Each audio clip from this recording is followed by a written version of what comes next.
Mi nombre es Daniel Felipe Henao Guevara. El tema que me corresponde para la exposición son los sistemas de gobierno. La expresión sistema de gobierno se reserva para señalar la organización y estructura interna de los órganos del Estado. La relevancia que se hace entre los sistemas de gobierno tiene ante todo un fundamento en la realidad histórica y política de los estados modernos, más que en la teoría o la doctrina. Los sistemas de gobierno, como la nota Burdes, se encuentran aún vinculados a las interpretaciones susceptibles al darse sobre la teoría de la separación de poderes, con lo cual da el nacimiento a tres sistemas. El primer sistema es el sistema parlamentario. Este es aquel que intenta dar aplicación práctica a la regla de separación de poderes y asegura el equilibrio entre el poder ejecutivo y el poder legislativo. El segundo sistema es el sistema presidencial. Este es aquel en virtud del cual se establece una superioridad del poder ejecutivo. Y el tercer sistema es el sistema convencional de asamblea.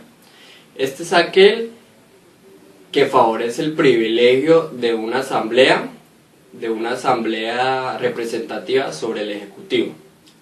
Bueno, ahora les voy a dar una introducción de cada sistema de gobierno, comenzando por el sistema parlamentario. El sistema de gobierno parlamentario es aquel en el cual el ejecutivo se divide en dos elementos. El primero es el jefe de Estado y el segundo es un jefe de gobierno. Siendo este último, junto a su gabinete ministerial, responsable políticamente ante el Parlamento,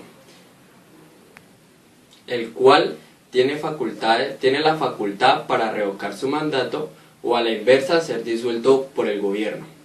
Para que se denomine un sistema parlamentario como tal, es necesario los elementos que les voy a mencionar. El primero es un ejecutivo dualista. Este es aquel en el cual existe a la cabeza del poder ejecutivo.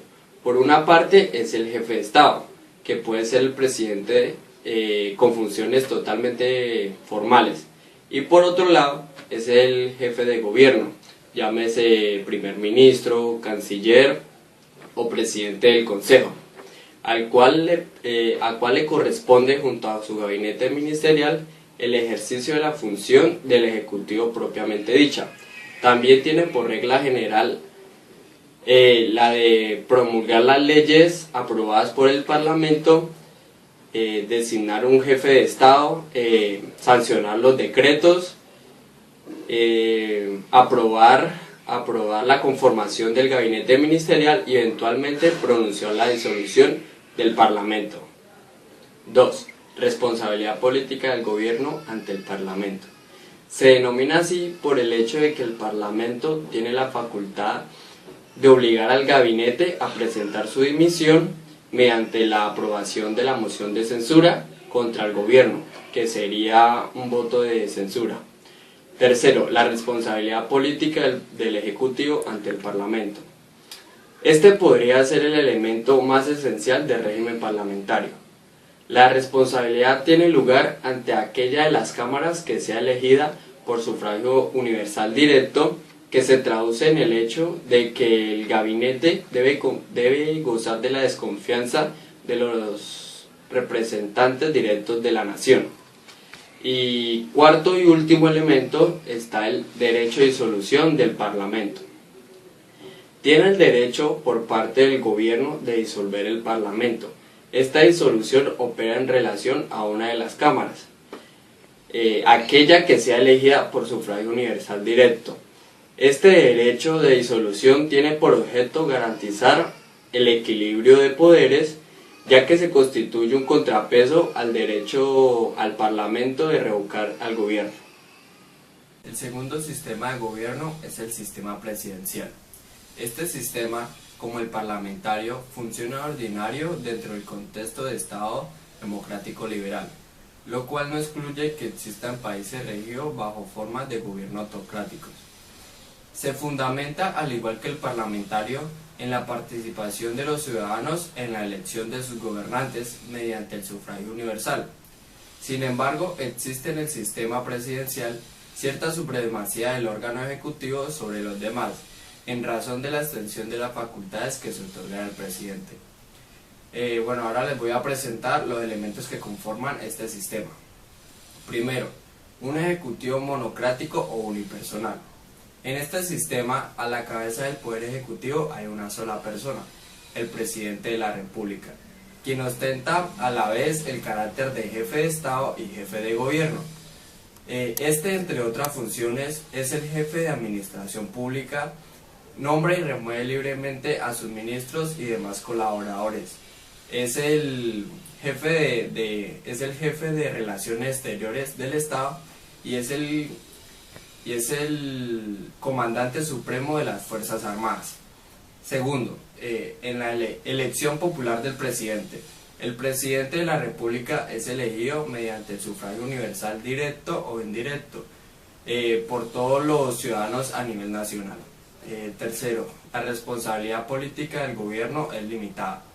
En este sistema de gobierno presidencial no existe la institución de moción de censura. La responsabilidad política del gobierno ante el Parlamento se hace efectiva a través de las citaciones y debates que promueven en las cámaras a los ministros y otros altos funcionarios gubernamentales. Cuarto, no existe el derecho de disolución del Parlamento. Bajo ninguna circunstancia el gobierno puede en el sistema parlamentario disolver el Parlamento. En el sistema presidencial disolver el Parlamento. Esto equivaldría a un golpe de Estado y a la implementación de un régimen de facto. El Parlamento tiene un periodo constitucional fijo durante el cual se reúne por derecho propio en las fechas y términos previstos. Y por último, está en la práctica en un verdadero equilibrio de poderes.